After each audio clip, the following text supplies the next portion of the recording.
The so-called mind-body problem is one of the greatest and most quietly painful conundrums in philosophy, and more importantly, in everyday life.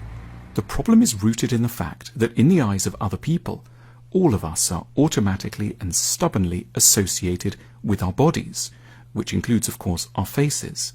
The way we look is the overwhelming factor that dictates how others assess our natures and our characters. Whatever lip service we might pay to less punitive ideologies, in the practical world, who we are is taken to be how we look.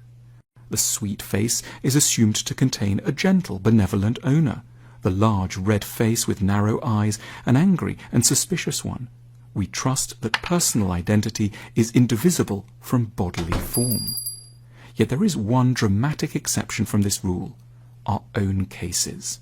When it comes to ourselves, we know, usually with considerable and ongoing sorrow, that the way we look is obviously not who we are. We're profoundly aware of a large gulf between our understanding of ourselves and the suggestions emitted by our bodies. Inside we may feel tender, inspired, inquisitive, playful and young, but the face we see in the mirror is indelibly imprinted with an atmosphere that might be stern, grave, humourless, and ever more akin to that of an insipid elderly uncle. We may bravely push the hair this way and that, or soften the appearance with the help of a slightly brighter jumper, or some intrepid shoes, or dab some kind of cream or powder here and there, but nothing can ever overcome the monumental injustice to which we appear to be subject. It isn't merely that we feel unattractive, we feel something bigger, misrepresented, as if we've been forced to go out into the world as an ambassador for a country we don't actually really inhabit or identify with. The English essayist George Orwell once remarked that at 40, everyone has the face they deserve. This is as absurd and cruel as to suggest that everyone might have the illnesses, the income, or the life fate they deserve. No one, not even with 40 years of trying, has ever managed to change their facial appearance by an effort of the inner will so as better to reflect their identity.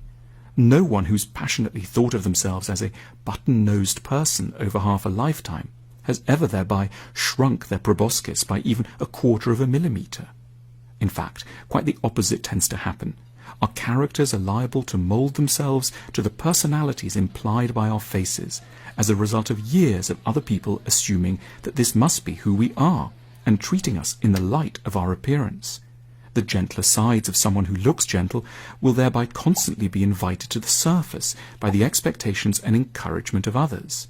The person who's routinely assumed to be a bit sly because of the slope of their eyelids may end up fitting in with the prevailing story of who they are.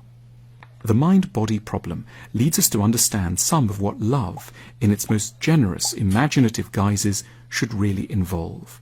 A commitment to remember that the other is not how they appear, that their body was imposed and not chosen, and that there may be a very different character trapped within their physical envelope.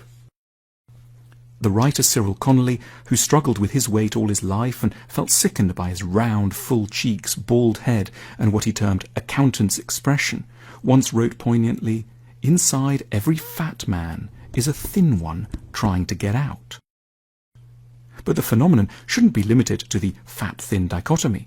Inside a distressing number of us, there's someone else trying to get out, perhaps a mellow 65-year-old man from the body of a 25-year-old woman, or a thoughtful, nerdy girl from the body of a middle-aged, irritable male.